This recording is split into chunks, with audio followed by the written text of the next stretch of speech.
Hi, this is Steve Farrar. Today I'll be tying a Popovics based hollow Semper Fleye. It is a variation on a Popovics fly, two of them actually, the Semper Fleye and the hollow fly. Interesting pattern, great for large baitfish imitations. Hope you enjoy it.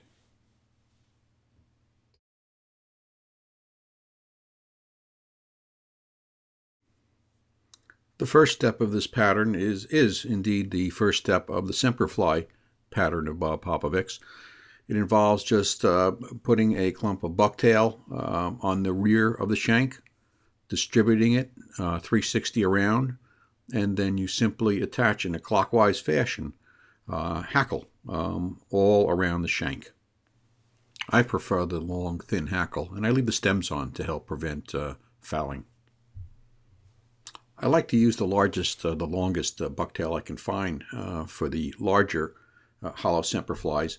I'm applying from the bottom of the tail up. I'm using typically the longest bucktail first, and then working my way up the shank. So as I tie this fly, I start out with the longest.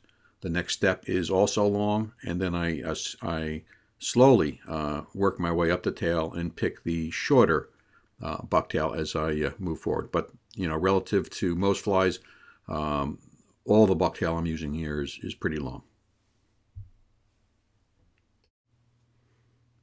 Be sure to work the fly with both hands. Get each step exactly as you want it before you proceed. If it doesn't look right to you, just unwrap and redo that step.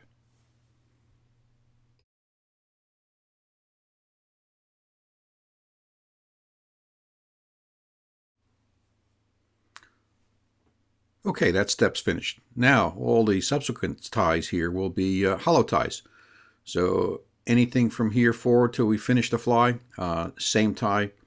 Again, it's based on the Popovics hollow fly. The bucktail is laid on top of the shank reversed. It's distributed 360 around the shank and then simply pushed back and held while a cone of thread is tied in front of the bucktail, not over it, but in front of it.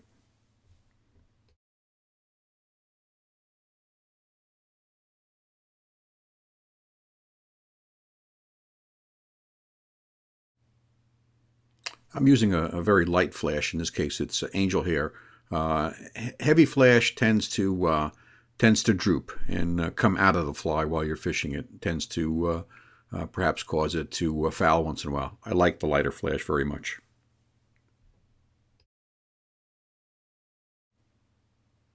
Next application. See how I'm just placing the bucktail on top of the shank?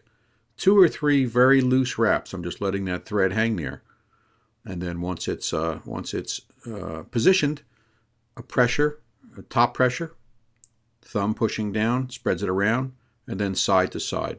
Also, notice how I'm using both hands to manipulate the bucktail. Very important. Get it to look the way you want it before you tighten up.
I forgot to mention earlier, but an important piece of equipment here is the push tool, uh, an empty pen casing.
For the last step, as you can see here, the bucktail is being applied from the side of the shank, not from the top.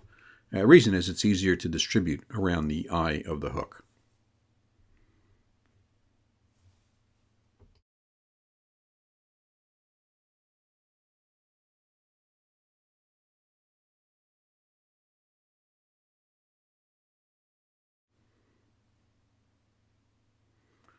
Once the bucktail is attached, it's important to make sure that the stubs of the bucktail don't push down on the hollow tie before it. So I'm just clipping a little off here.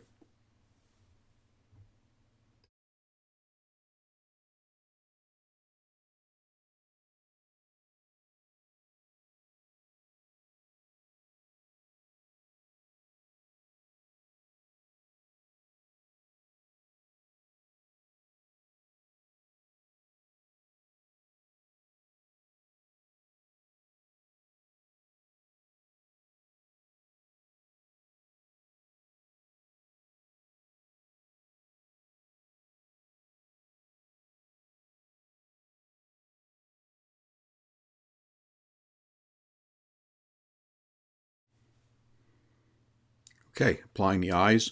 Notice that I've left the stem on the jungle cock, and the reason is it's easier to adjust the position of your eye when you can grab both ends. Take a look here. There we go, just a little nudge.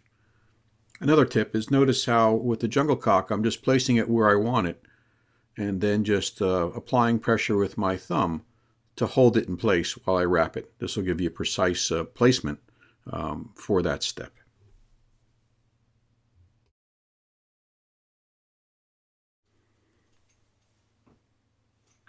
Okay, a whip finish, and that completes the fly. Good luck with it. Once the fly is finished, I'll simply run it under some cold water just to give it a mini perm, and it'll retain that shape for the most part. Just hang to dry and go fishing with it. Good luck.